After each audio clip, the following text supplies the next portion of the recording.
Someone is leaving forever, and a miracle is coming. That's how it always works, isn't it? You can't have one without the other.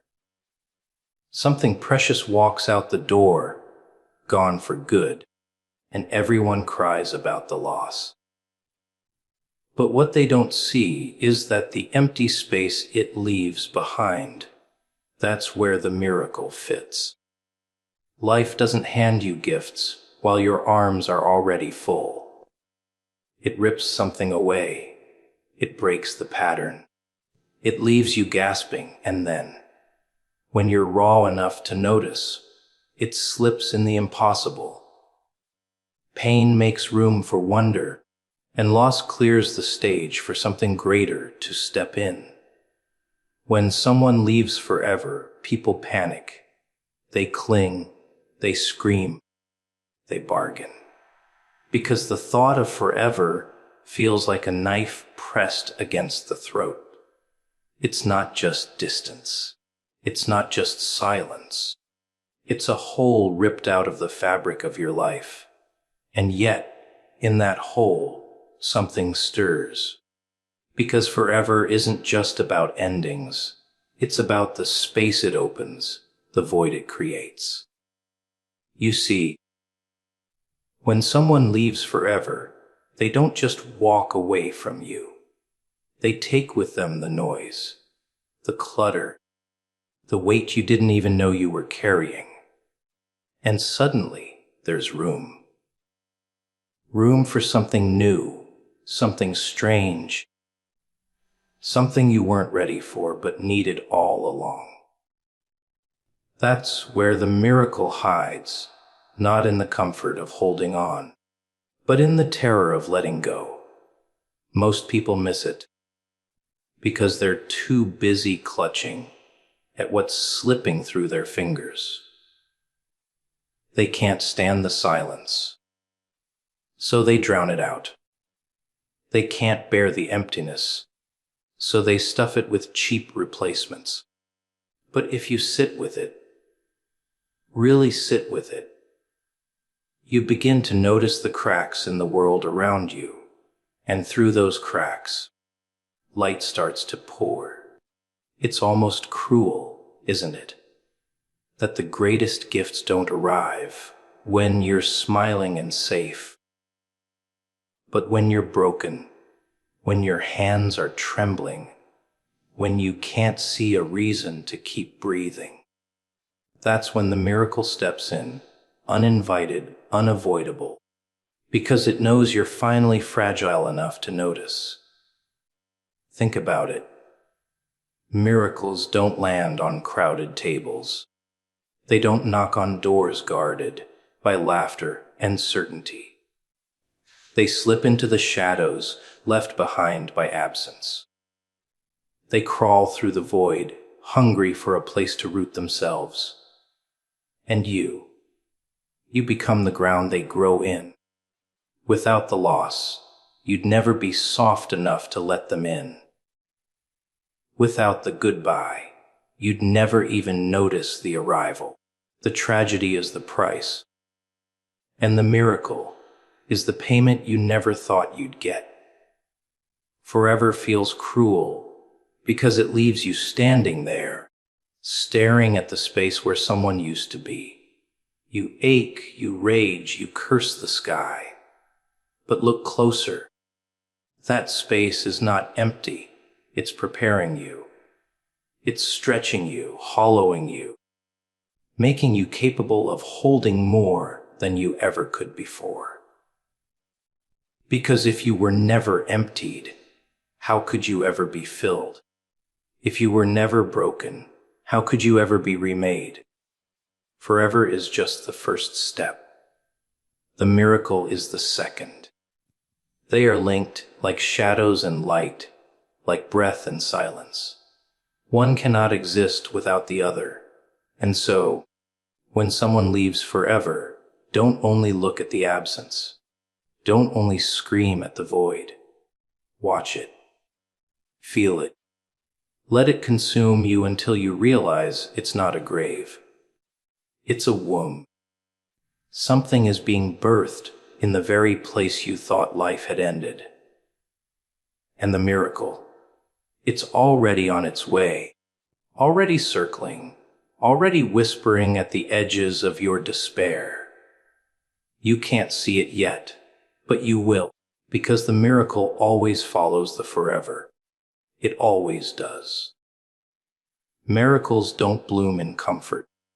They don't arrive when life is polished, tidy, and neatly wrapped with a bow. They show up in ruins, in ashes, in the aftermath of something that tore your world apart. That's the strange, cruel beauty of it. You think loss is the end. That pain has stripped you bare and left you empty.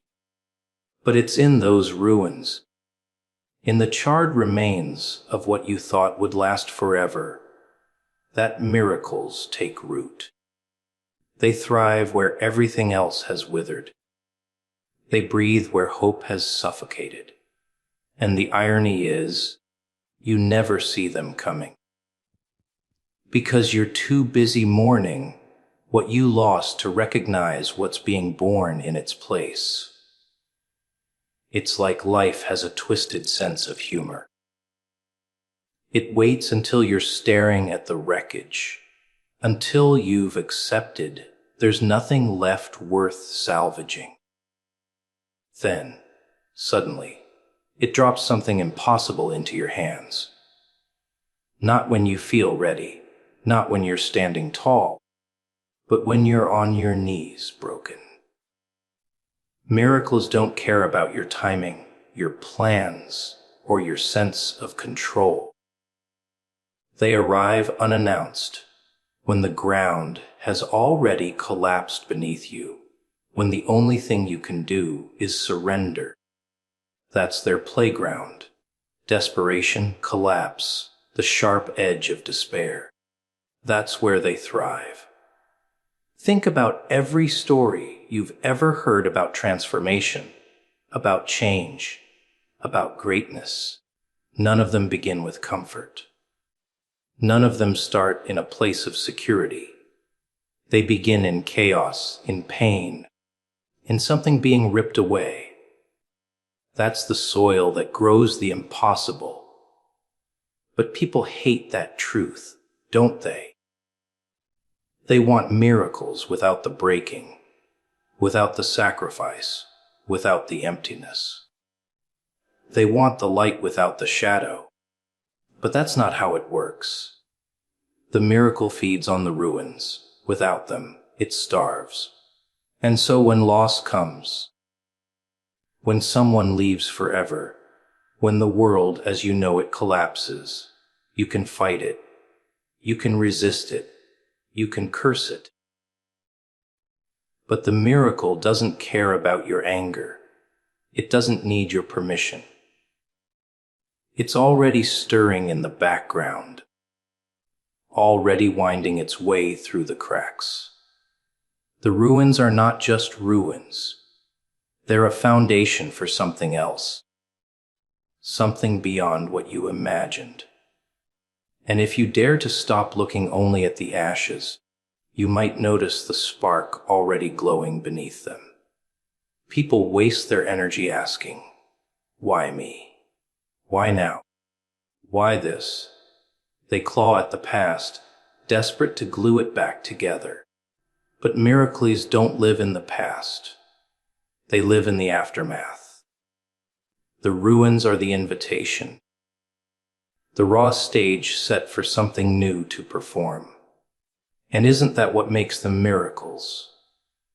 They don't need your plans, your certainty, your approval. They need the exact opposite, your surrender, your collapse, your silence. They need the ruins, and they'll use them as fuel. So yes, miracles thrive in the ruins of loss. Not in spite of the destruction, but because of it. They are the proof that endings are not what they seem. That forever gone doesn't mean forever empty. It means something else is daring to grow in the cracks, waiting for you to notice. You just have to be broken enough, desperate enough, empty enough to let it in. Because without the ruins, there would be no miracle. And without the loss, you would never recognize its arrival. Forever gone does not mean forever empty. People confuse the two, like children terrified of the dark because they assume nothing lives in it. But the truth is, emptiness is never really empty. It's a trick, a mask, a stage waiting for its next act. When someone leaves, when something vanishes for good, you swear the space they filled has collapsed into a void. You tell yourself nothing will ever grow there again. But life is far too mischievous to leave you with a blank canvas. That space begins to breathe. It starts to whisper. It hungers for something to arrive, and sooner or later, it will be filled. The human mind hates the idea of absence. It wants permanence, it craves control, it aches for everything to stay just as it was. But permanence is an illusion, and control is a joke. Forever gone simply means the shape has changed, the form has shifted, the chapter has closed. It doesn't mean the story has ended. Look closely, behind the grief, behind the silence. You'll see something else stirring. Something that couldn't have existed while the old was still clinging to you. You see, as long as your hands are full of what you've lost, you can't take hold of what's next. The universe knows this. That's why it rips people from you, strips away comforts, forces you into the unbearable, because without the tearing, there would be no room for the miracle to crawl in. Think about it. A tree sheds its leaves every year, and it looks like death. The branches stand bare, the air grows colder, and everything seems lost. But it's not empty, is it? The roots are alive, the seeds are buried, and beneath that hollow silence, something is preparing to erupt again. Forever gone is just another way of saying the cycle has turned, that what once was has done its part, and what's to come is gathering strength in the shadows. People forget that. They see the loss, they feel the sting, and they call it the end. But endings are deceptive. They are simply doorways disguised as walls. The real cruelty isn't in the loss itself. It's in how blind we are to the possibility that follows. We wrap ourselves in grief. We worship the absence. We kneel at the grave of what was, never realizing that something else has already taken its place. Forever gone doesn't leave you barren. It leaves you transformed. And transformation is messy. It feels hollow. It feels cold. It feels unbearable. But that's only because you haven't yet noticed what's being born in the shadows of that emptiness. Most people can't stand the silence long enough to discover it. They rush to fill the gap with noise, with distractions, with anything to avoid the ache. But the ones who endure it, the ones who stare into the hollow without flinching, they're the ones who finally see it. That forever gone does not mean forever empty. It means a new form, a new presence, a new miracle creeping in where the old once stood. And when it arrives, you realize the truth. The space was never empty at all. It was simply preparing for what's next. Absence is a strange thing. People treat it like a monster, like a thief that rips everything away and leaves them hollow. They cry over what's no longer there. They scream into the void. They beg for the past to return. But absence isn't just a thief. It's also a stage being cleared. Imagine a theater where the old actors walk off. The curtains fall, the lights dim. For a moment, the stage looks abandoned, dead. Yet behind the curtain, something else is being prepared. Something new waits to step forward. That's what absence really is. It's not a grave. It's a preparation for wonder. The world is full of people who mistake silence for emptiness, loss for finality, endings for death. They can't see that the silence is breathing, that the absence is pregnant with something they haven't yet met. Wonder doesn't arrive when you're drowning in noise, when your life is cluttered with too many attachments. It arrives when the slate is wiped clean, when the void aches so badly you think you'll never recover. That's when the extraordinary slips in, uninvited, unnoticed by most, but undeniable for those willing to stare long enough into the dark. Absence creates space, and space is not nothing. It's possibility. Think about it when someone leaves, when something vanishes. You don't just lose them. You gain a cavity inside yourself, an emptiness you can't stop feeling. And as painful as that cavity is, it's also the one place where something new can grow. Wonder can't settle into a heart that's already crammed with yesterday. It needs the ache, the hollow, the room to stretch out and take root. Absence is the gardener, ripping out the old, cutting back what no longer belongs, leaving behind raw soil, waiting for the seeds of something greater. But people resist it, don't they? They rush to fill the absence with replacements. They plug it with noise, with distractions, with shallow comforts, terrified of what it might mean to just sit in that emptiness. They never give wonder the chance to arrive, because they're too busy running from the silence.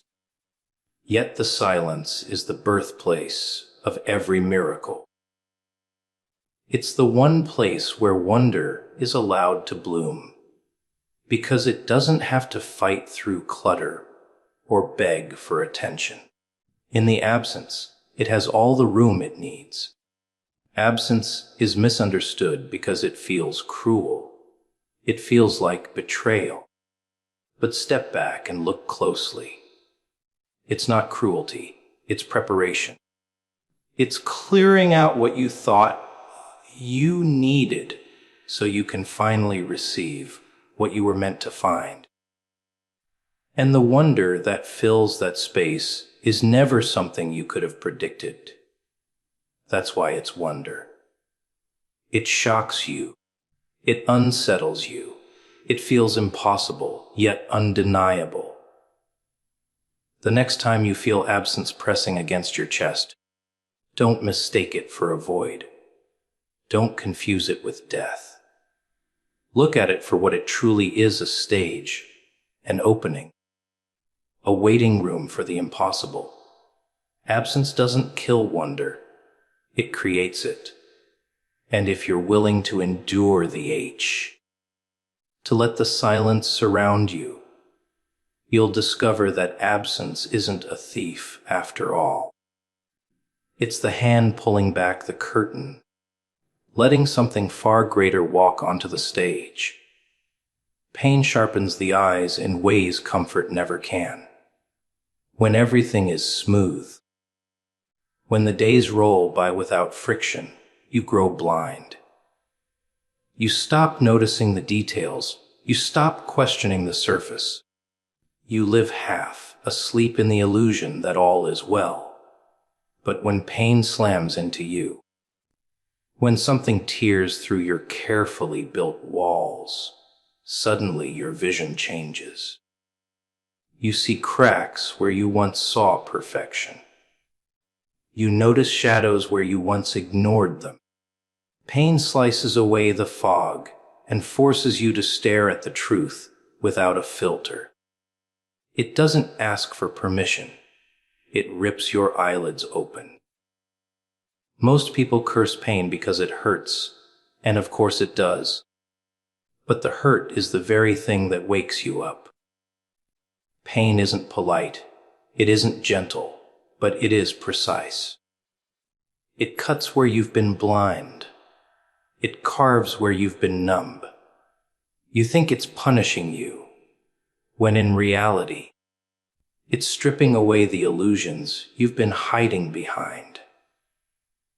Comfort lets you stay asleep, but pain demands that you really look, at what you've been avoiding. And once you've seen it, you can't unsee it. That's the gift buried in the sting. Think about the times you've grown the most, changed the most, seen the world in a way you never had before. It wasn't when you were laughing. It wasn't when you felt safe. It was when everything fell apart.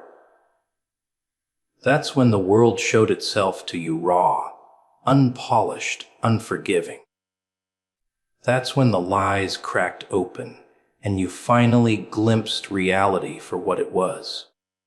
Pain sharpens the eyes not just to suffering, but to beauty too. The kind of beauty you can't see when you're distracted by comfort. The kind of beauty that only reveals itself when you're stripped bare, when all you have left is the rawness of existence. People fear pain because they think it will destroy them. But more often, it destroys the mask, not the person beneath it. It burns away the shallow distractions, the fake smiles, the stories you tell yourself to keep going.